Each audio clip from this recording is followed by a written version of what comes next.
biruan guys na. Ikwento mo yung moment na yun, para makarelate na pa kami. Dati ko, yung hindi ako nag-blow up, di ba meron tayong gano'n? Yung naglalakad ako sa init, na walang sa... Ang itig talaga, tapos pag hindi ka nagsasanscreen na maayos, yung magandang sunscreen, magkakaroon ka ng sun talagang sunod. Hindi siya bumubukalit sa nasa loob. Ako lagi nasa loob. So, mag-gets ako ng mga 16 years old, 17 years old. Ang hindi ko maglakad sa tiring na araw. Pero hindi ako naturuan na kailangan mo mag-sunscreen, kailangan lahat ng i-apply. Kaya tama-tama ko talaga doon. Sobrang sunod, tapos may itim dito. But now, as I get older, sabi ko, ay, importante pala, kahit nasa bahay ka, kailangan naka-sunscreen ka. At kailangan may skincare ka magaganda, nabiyang ka magaganda. And buti, from off the bat, nahiyang ka agad sa Delia. Nahiyang ka sa Delia. Yes, 6 years ago, bigyan ako sa Brilliant.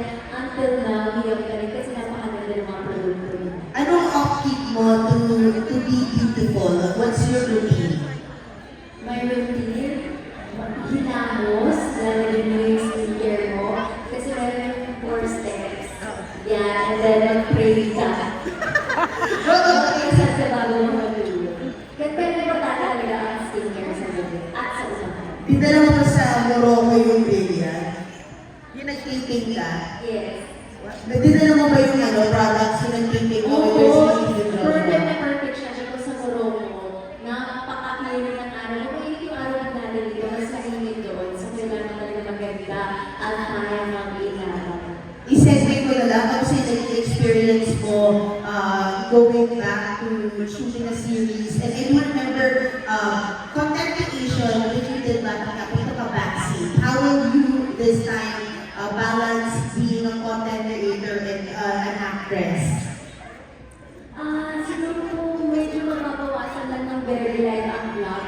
Kasi ang hirap mag-taping, ang hirap mag-vlog, ang hirap ipagsabay yung dalawa. But priority ko pa rin naman sa ngayon ang tapusin ng teleserye. And sa mga holidays, nag-vlog ko. House Joy. Kaya na, ako na lang tatanong sa kamusta mo si Joshua bilang leading man? Naku!